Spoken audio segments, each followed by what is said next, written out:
del hueso. En la infancia el trastorno se denomina raquitismo y en este caso también se altera el cartílago de crecimiento. Les dije como que el hueso era un órgano dinámico que crecía, que tiene una osificación intramembranosa y endocondral.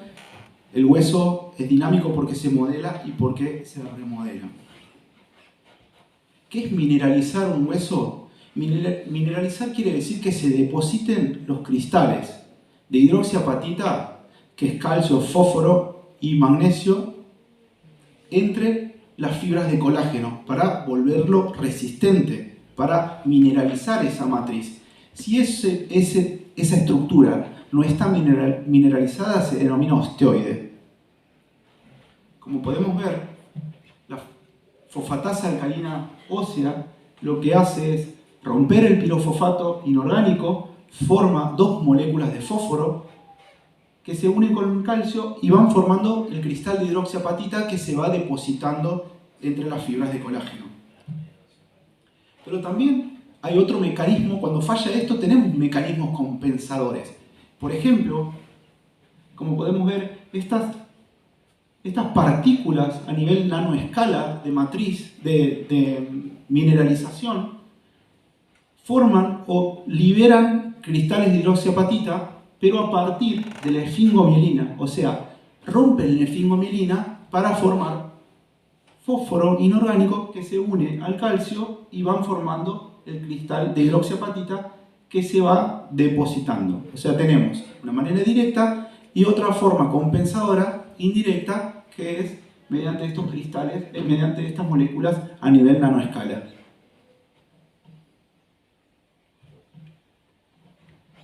La vitamina D está de moda, ¿no?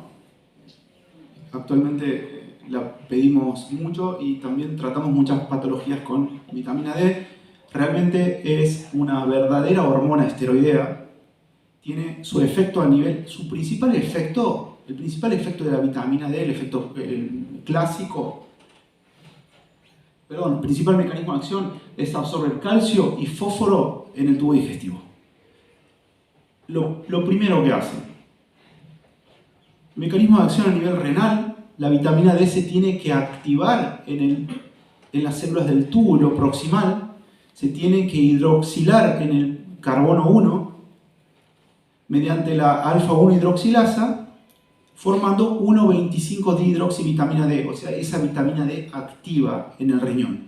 Y por otro lado, también favorece el depósito de estos cristales de calcio y de fósforo, o sea, los cristales de hidroxiapatita.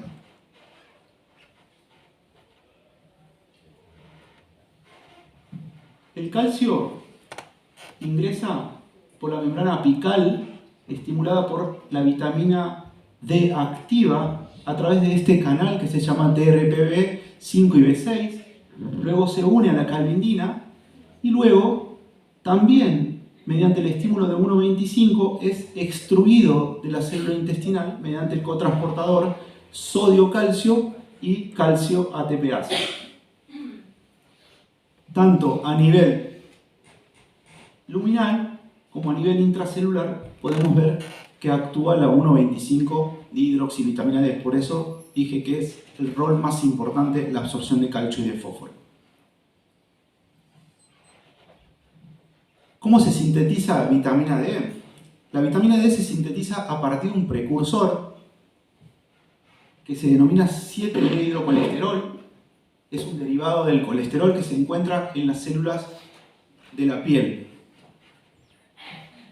Este 7-dihidrocolesterol, por acción de los rayos ultravioleta y de los fotones, se transforma en previtamina D3, después pasa a una segunda transformación en vitamina D3, luego se hidroxila en el carbono 25, o sea, sufre la primera transformación importante o la primera hidroxilación a nivel hepático. Se metaboliza 25-hidroxivitamina D3. Lo que nosotros medimos en el laboratorio es 25-hidroxivitamina D, no vitamina D. O sea, la vitamina D que se ha hidroxilado en el carbono 25. Y luego, para poder activarse, esta 25-hidroxivitamina D va a los túbulos proximales y es hidroxilada en el carbono 1 y se transforma en 1,25 hidroxivitamina D3, que es el famoso calcitriol. Es la vitamina D activa, la que va a ir a hacer el efecto a nivel intracelular en los elementos de respuesta del ADN. ¿Alguna duda, alguna pregunta? ¿Todos conocen la vitamina D, dosan vitamina D y tratan con vitamina D? No. Bien. O sea que está en el momento del mutismo activo. Sí.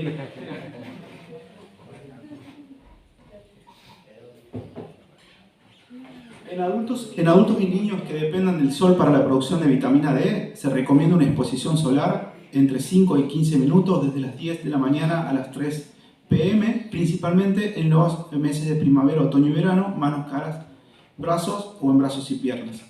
La síntesis de vitamina D depende de factores extrínsecos y factores intrínsecos. Uno de los factores extrínsecos importantes, por ejemplo, la latitud. En países que están por arriba de 35 grados del Ecuador o por debajo de 35 grados, los rayos ultravioleta ingresan de una manera más oblicua. Por lo tanto, hay menor síntesis de vitamina D en las células de la piel. Por otro lado, los adultos mayores tienen menor de hidrocolesterol, 7 de hidrocolesterol, por lo tanto, a una misma exposición, a un mismo tiempo de exposición que un individuo joven, sintetizan menor cantidad de vitamina D. Por otro lado, también dependen de las estaciones del año. Por ejemplo, en invierno, los fotones que ingresan a la Tierra, a la superficie de la Tierra, son menores. Por lo tanto, en invierno hay menor síntesis de vitamina D. Y estos son factores que uno tiene que considerar para saber cómo va a prescribir y en quién o a quién va a solicitar la vitamina D, los niveles de vitamina D. Una vez que la vitamina D se hidroxila tanto en carbono 25 como en carbono 1, tiene que ir unida a una proteína para ser transportada en sangre. Y esa proteína se llama DBP, que está representada en rojo. Una vez que la 25-hidroxivitamina D llega al túbulo proximal, lo que hace es ingresar a la célula, se libera de su transportador para que actúen los lisosomas, y la vitamina D, la 25-hidroxivitamina D, es activada por la alfa-1-hidroxilasa a nivel renal en 1,25-dihidroxivitamina D3, y esta 1,25 que vuelve a salir o que es extruida de las células del renal es la vitamina D activa. Repito, nosotros medimos 25-hidroxivitamina D, no medimos 1,25. Sí, una pregunta, si la 25-hidroxivitamina va unida a la proteína, ¿lo que nosotros medimos es la libre o la que está unida? No, es todo. Toda. Total, ¿no? Exactamente. Una vez que la 1,25 llega a las células diana, lo que hace es interactuar con el receptor de vitamina D que está en el núcleo y forma un heterodímero con el receptor de ácido retinoico. Pueden ver aquí esta estructura, estas tres estructuras. Y estas tres estructuras van a unirse al ADN, a los elementos de respuesta a la vitamina D, y van a realizar su acción. Síntesis de proteína, modifican la estructura del ADN, etc. ¿Cómo clasificamos a la osteomalacia? Relacionada con deficiencia de vitamina D o resistencia a su acción. Esta es la más importante y es la que vamos a tocar hoy, además del deficiencia de fosfato. Bien. Existen causas extrínsecas y causas intrínsecas de disminución de los niveles de vitamina D, y por supuesto también existen causas congénitas o resistencias a la vitamina D. En este caso podemos tener en el laboratorio vitamina D normal, porque lo que tenemos alterado es el receptor de vitamina D, por lo tanto medimos niveles normales de vitamina D. Por ejemplo, causas extrínsecas, inadecuado consumo de vitamina D, poca exposición solar, velos, hijab, ropa hindú, etc. También en monjas que utilizan el velo y tienen poca exposición solar, sobre todo en monjas de clausura.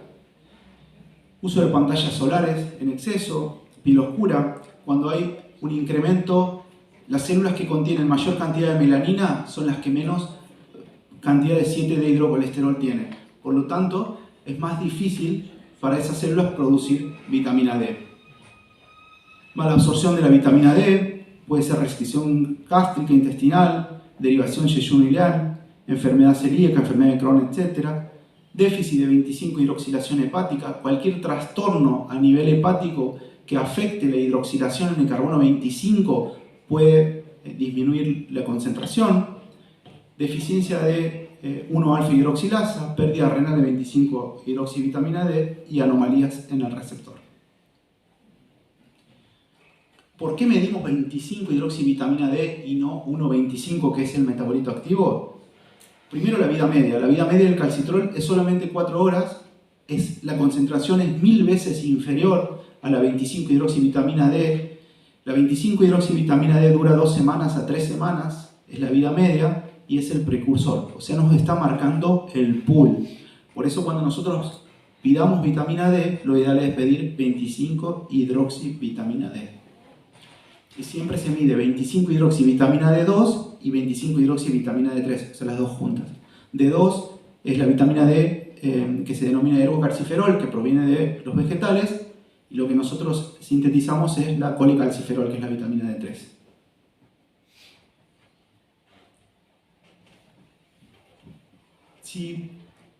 ¿Cuándo vamos a sospechar de osteomalacia en un individuo? Cuando exista la disminución sostenida de los niveles de vitamina D. Si hay menor vitamina D, hay menor absorción de calcio y menor absorción de fósforo. Por lo tanto, pueden presentar hipocalcemia e hipofosfatemia. Dijimos que la fosfatasa alcalina ósea era fundamental para la mineralización. Entonces, como mecanismo compensador, imagínense, no tenemos calcio ni fósforo, esa fosfatasa alcalina tiende a incrementar, porque trata de compensar. El osteoblasto comienza a producir fosfatasa alcalina ósea. Por lo tanto, los niveles de fosfatasa tienden a estar muy elevados. Como mecanismo compensador, incrementa la PTH. Recién comentó Luciana que la paratormona lo que hace es incrementar el calcio en sangre. Por lo tanto, si hay baja vitamina D, hay poco calcio, hay poco fósforo, hay aumento de fosfatasa alcalina, lo que hace la PTH es tratar de compensar eso. Dice, bueno, necesito calcio. Y bueno, liberate más de las glándulas paratiroideas.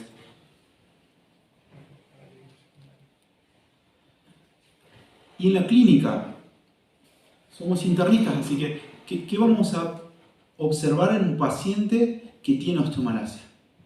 Va a referir principalmente dolores óseos. El dolor óseo es por la hidratación del periósteo. También hay dolor muscular, principalmente en los músculos proximales. Los músculos proximales pueden ser a nivel del muslo, a nivel del glúteo y a nivel de articulación de la rodilla. Y al hacerlo caminar, cuando nosotros hagamos el test de la marcha, vamos a notar la típica marcha de pato. No sé si recuerdan o vieron en medicina interna, en neurología. Es la incapacidad, es la incapacidad de levantar las piernas por la debilidad proximal. Entonces, es el miembro que va a tender a arrastrarse. Si no hay mineralización, pueden existir fracturas por fragilidad u otros tipos de fractura. Y desde la biomecánica del hueso, un hueso que no está rico, que no está mineralizado, lo que hace es un hueso más débil, pero que no se fractura, tiende a arquearse. Como esto, así. No se fractura, pero es un hueso que tiende a arquearse. Y por eso vamos a notar, cuando hacemos placas de miembros inferiores, el genus varo o el genus valgo. Porque son huesos flexibles. como podemos ver, genus varo, genus valgo. Y es muy interesante, está marcado aquí, esta zona hiperlúcida o radiolúcida es una zona de Lusser-Milkman, se le llama, que es una fractura por insuficiencia que comienza en la cortical y puede o no extenderse a la corteza contralateral. Generalmente queda ahí una fractura por insuficiencia. ¿Podemos verla? Miren, esa luminiscencia en la cortical, en la tabla interna de la cortical, y también en las ramas también, en la isquiopubiana y en la iliopubiana también pueden existir fracturas por insuficiencia. Las fracturas de pelvis o pueden ser osteoporóticas o cuando ocurren en esos pacientes que están internados, que nosotros vemos a diario en el recorrido en la sala y que se fracturan la pelvis, es seguramente por osteomalacia porque no absorbieron, no tienen vitamina D, no absorben calcio ni fósforo. ¿Alguien vio a un paciente con osteomalacia una vez? ¿O sospechó? Bueno. Una pregunta. Sí. Una masa, una masa ósea normal, pero con una bioquímica alterada, digamos. Si yo le hago una densitometría, puede estar Normal, porque la densidad mineral ósea mide gramos de hidroxiapatita por centímetro cuadrado. Hidroxiapatita, o sea, miren la mineralización, el mineral óseo, densidad mineral ósea. Aquí hay un defecto en la mineralización, o sea, no es que disminuye los gramos centímetro cuadrado, sino hay tejido osteoide, o sea, solamente fibras de colágeno pueden estar. La densitometría normal puede estar normal tranquilamente, o sea que no necesariamente, no tiene una indicación de densitometría alguien que vos sospeches de osteomalacia.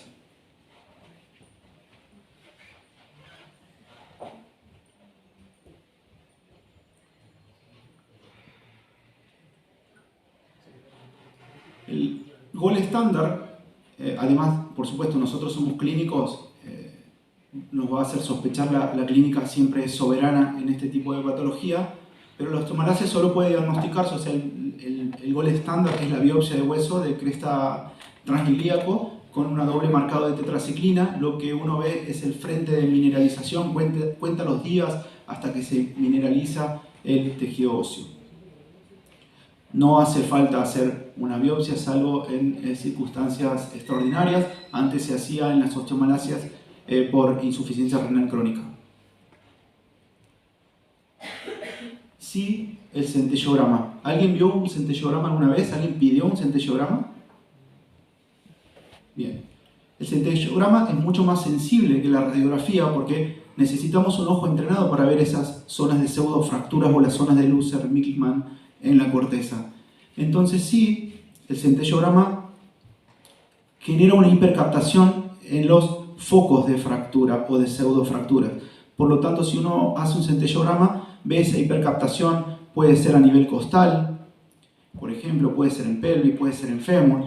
Y si hay muchas pseudofracturas como ocurren en la osteomalacia, uno tiene que sospechar, descartar y pensar metástasis.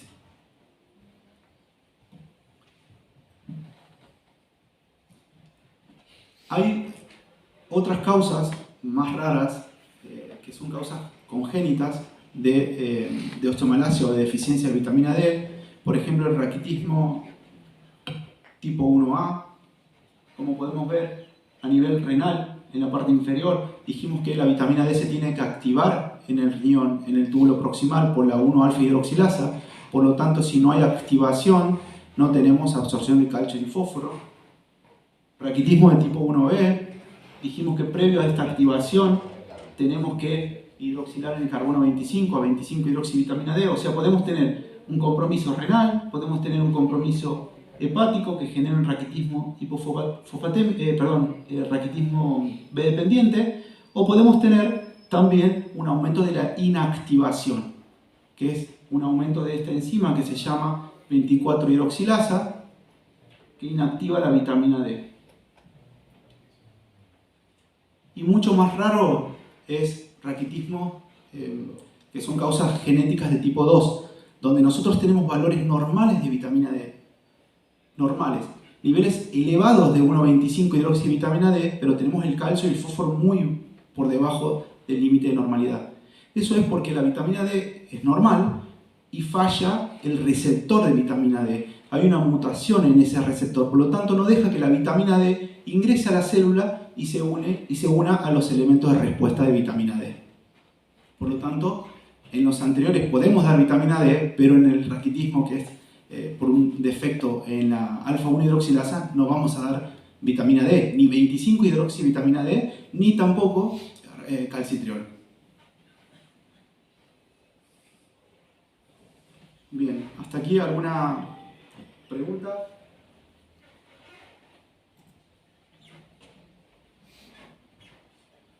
¿Alguien que quiera aportar algo, contar? Bueno. Hacemos rápido esta, sí. El segundo mineral más importante del cuerpo humano es el fósforo.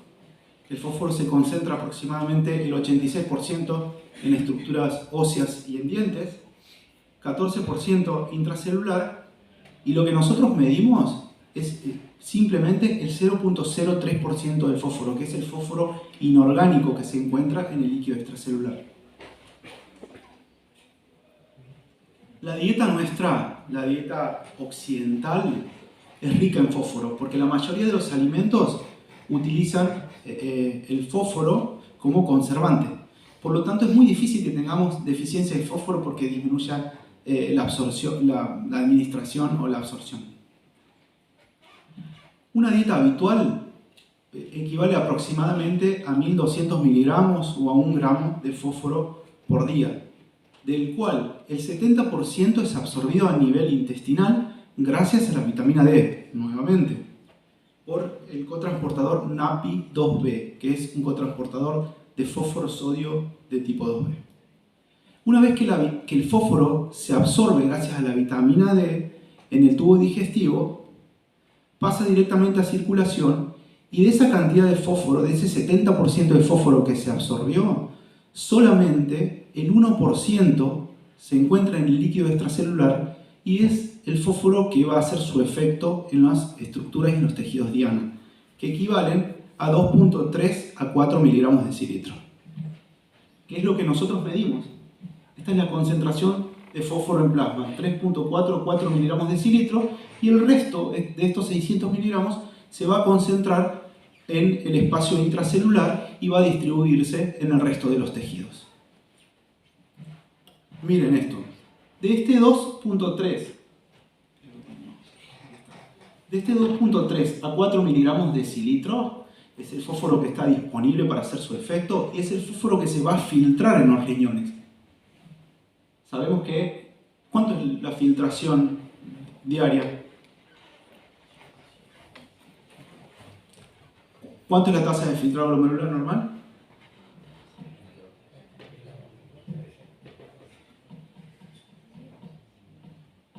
Bueno, más o menos el total es 180 litros o si hablamos de mililitros minuto es la tasa de filtración glomerular. Imaginemos que este 2,3 a 4 miligramos de decilitro es el que se va a filtrar, pero solo por decilitro. Constantemente en 24 horas se va a estar filtrando a nivel renal. De estos 4 miligramos de decilitro, todo lo que se filtra se reabsorbe el 80%, se vuelve a circulación el 80%, del 80 al 90%. Y solamente se elimina esta excreción urinaria el 10% de fósforo, que equivale a 700 miligramos por día. Lo ideal para evaluar la fosfaturia sería calcular la reabsorción tubular de fósforo y no realmente la excreción neta de fósforo, sino la reabsorción tubular de fósforo. Ahora les voy a mostrar. Si dijimos que el 90% del fósforo es reabsorbido en el túbulo contorneado proximal por acción de los cotransportadores NAPI, que es sodio, fósforo 2A y 2C, el riñón es el principal regulador del equilibrio o de la homeostasis del fósforo. Aquí se filtra y se reabsorbe entre el 80 y el 95% y el fósforo tiene una capacidad máxima de reabsorción tubular de fósforo. Y estas siglas seguramente lo van a leer en el manual Merck, en el Harrison o en el Carrer, que es TMP, que es la capacidad máxima de reabsorción tubular de fósforo.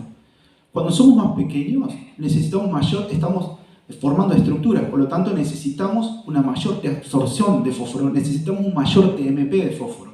Por lo tanto, como podemos ver en este gráfico de barra, tanto para hombres y para mujeres, a menor edad, mayor reabsorción tubular de fósforo, mayor TMP de fósforo. ¿Y quién regula el fósforo además de la vitamina D? Esta hormona, que se llama FGF23, es una hormona proteica de 251 aminoácidos que es liberada de las células del hueso, del osteoblasto y del osteocito. Esta hormona es fosfatúrica. ¿Qué quiere decir? Nosotros dijimos que a nivel renal se reabsorbe entre el 80 y 90% del fósforo. Esta hormona, uniéndose a su receptor de membrana y a su correceptor cloto, lo que hace a nivel renal, a nivel del túbulo contorneado proximal, es inhibir la reabsorción tubular de fósforo. O sea, imagínense que van bloqueando esos canales que reabsorben fósforo. Por lo tanto, promueven la fosfaturia. Y al promover la fosfaturia, generan hipofosfatemia. Y esta fosfatonina, esta verdadera hormona fosfatúrica, está regulada por la concentración de fósforo. A medida que uno consume mayor cantidad de fósforo, se estimula, porque necesita eliminar, estimula el FGF23. Incremento en 1,25, porque al aumentar la vitamina D hay mayor absorción de fósforo intestinal, por lo tanto necesitamos eliminar un poco de fósforo, se estimula la FGF23. Y hay otros fenómenos como la hipoxia, como la eritropoyetina y las infusiones de hierro, principalmente el carboximaltosa, que generan picos de exacerbaciones de FGF23 y pueden ser causas frecuentes, porque se ve en las salas de internación, de hipofosfatemia e hipofosfaturia. Por otro lado, también tenemos otro regulador de fósforo que les menciona Luciana, que se llama PTH, que es la paratormona, de 1,84 aminoácidos. De los primeros 34 aminoácidos de la paratormona es la que se va a unir al receptor tipo 1 y la que va a hacer el efecto. Esta paratormona actúa de una manera similar al FGF23, o sea, también bloquea el cotransportador de sodio-fósforo, por lo tanto, promueve fosfaturia. Causas de hipofosfatemia. Para que haya osteomalacia, o sea, para que haya un defecto en la mineralización, que el fósforo no se una al calcio y vaya entre las fibras de colágeno, tiene que haber causas sostenidas de hipofosfatemia, por lo tanto, causas crónicas. La redistribución de fósforo, por ejemplo, en los síndromes de realimentación o cuando tratamos una cetoacidosis, ¿qué hacen? Cuando tratamos una cetoacidosis en los síndromes de realimentación, aumenta el consumo de fósforo de la célula. Por lo tanto, el fósforo que está en el líquido extracelular tiende a entrar rápidamente a la célula. Genera una hipofosfatemia aguda, pero no va a generar osteomalacia. ¿Qué pasa? El fósforo pasa del extracelular al intracelular. Entonces nosotros no podemos medir, pero es una causa aguda. Lo tenemos que sospechar en la internación. No va a generar osteomalacia. Siempre para que exista osteomalacia tenemos que pensar en causas crónicas de hipofosfatemia. Puede ser disminución de la absorción intestinal de fósforo, síndrome de mala absorción, anorexia, quelantes, causas congénitas. ¿Y qué otra causa qué otro mecanismo fisiopatogénico puede generar una hipofosfatemia? Dijimos redistribución, dijimos disminución de la absorción. ¿Y cuál es el principal regulador del fósforo? El riñón. Entonces, ¿qué causa? ¿Cuál es la fisiopatogenia que puede causar que baje el fósforo? Perfecto. Que exista una hiperfosfaturia, una pérdida excesiva a nivel renal de fósforo. Dijimos que existe una hormona producida por el hueso que se llama FGF23, es una fosfatonina, es una hormona fosfatúrica. Por lo tanto, las causas de pérdidas renales de fósforo pueden estar mediadas o no por FGF23. Si nosotros pensamos en esas hiperfosfaturias que estén mediadas por FGF23, puede ser porque haya un incremento o una disminución en la degradación. Esto puede ser hereditarias, como estas causas que es raquitismo hipofosfatémico ligado al X, puede ser raquitismos hipofosfatémicos, pero aquí no ligados al X, sino autosómicas dominantes mucho más raras y autosómicas recesivas, o puede haber causas adquiridas, cualquier patología o condición que aparezca con el tiempo y que aumente la producción de esta hormona fosfatúrica. Por ejemplo, TIO, que quiere decir osteomalacia inducida por tumor o tumor inductor de osteomalacia, puede ser displasia fibrosa, síndrome McNally o hierro endovenoso, que es lo que les había mencionado, principalmente el hierro carboximaltosa. Por otro lado, causas independientes de FGF23 puede ser hiperparatiroidismo. Dije que la PTH va a mediar y va a favorecer la eliminación de fósforo, actúa también en los cotransportadores NAPI2A y NAPI2C. Puede ser por esta PTHRP, que es un péptido similar a la paratormona, que generalmente los producen las células neoplásicas, las neoplasias mesenquimales. Este PTHRP viene a comportarse de una manera similar que la paratormona, por lo tanto actúa a nivel del receptor tipo 1.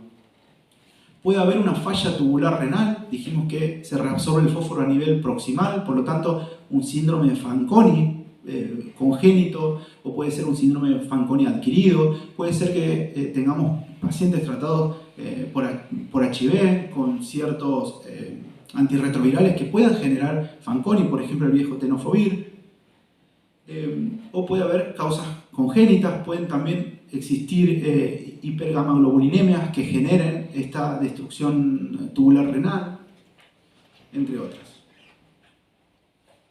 El diagnóstico, nuevamente, clínico. La clínica es soberana. Dijimos dolores óseos, dolores musculares, marcho de pato, pseudofracturas, deformidades bicóncavas en las vértebras, luminiscencia o imágenes radiolúcidas en la corteza, estas líneas de Lucer. El laboratorio inicial también. Vamos a tener una fosfatasa alcalina ósea alta que está tratando de compensar, tratando de mineralizar más, por lo tanto tiende a elevarse. Y por supuesto, como son causas hipofosfatémicas, vamos a constatar un fósforo disminuido. Por supuesto vamos a pedir calcio, PTH, vitamina D, albúmina, descartar mala absorción, estado ácido-base y descartar síndrome de Fanconi o que existan otras tubulopatías. Esta es la fórmula. ¿Cómo observamos que se pierde o que se reabsorbe menos fósforo a nivel renal? Bueno, esta es la fórmula de la reabsorción tubular de fósforo, que es entre el 85 y 95%. Lo normal es esto, y lo que está entre corchetes es la excreción tubular de fósforo. 100 por 1 menos la excreción tubular de fósforo en una muestra aislada te va a dar la reabsorción tubular de fósforo. Si la reabsorción tubular de fósforo está disminuida, existe unas pérdidas renales exacerbadas de fósforo, porque está reabsorbiendo menos ese riñón. Otra forma de calcular la fosfaturia o la excreción de fósforo es con este nomograma que se llama nomograma de Walton, donde ajustamos esta capacidad máxima de reabsorción tubular de fósforo por la tasa de filtrado glomerular. Lo que hacemos es, primero, medimos el fósforo, ubicamos en el eje de la SI la concentración de fósforo, luego calculamos la reabsorción tubular de fósforo y lo ubicamos en la pendiente. Ponemos un punto, y por otro lado calculamos el TMP. Trazamos una línea y calculamos el TMP ajustada por la tasa de filtración glomerular con este nomograma. Y por último, ¿cómo ¿cómo vamos a hacer paso a paso? ¿Cuál sería nuestro algoritmo para hacer el diagnóstico de osteomalacia por hipofosfatemia? Lo primero es constatar la hipofosfatemia. Si hay fósforo bajo, ¿qué mecanismo dijimos? La redistribución no puede ser, porque no da osteomalacia, da causas agudas. Puede ser o que absorba menor cantidad a nivel intestinal, la primera, o puede ser que se pierda de maneras excesivas. ¿Cómo hacemos? Vamos a medir las pérdidas renales. ¿Cómo medimos? Con la reabsorción tubular de fósforo o con el nomograma de Walton, que es el TMP. Si la reabsorción tubular de fósforo está normal o está elevada, no estamos perdiendo fósforo por el riñón. Realmente lo que está pasando es que se absorbe menos fósforo y el riñón está compensando, está reabsorbiendo fósforo para que no se vaya. Por lo tanto, la reabsorción va a estar normal o elevada. Ahora, si la reabsorción tubular de fósforo está baja, quiere decir que estamos perdiendo fósforo por los riñones. Y entre las causas más importantes de pérdida de fósforo exacerbadas por los riñones pueden ser mediadas por FGF23 o no. Entonces vamos a medir FGF23. En Argentina hay algunos lugares donde lo están haciendo. En el centro donde trabajo, que se llama IDIM, teníamos algunos kits para medir esta hormona.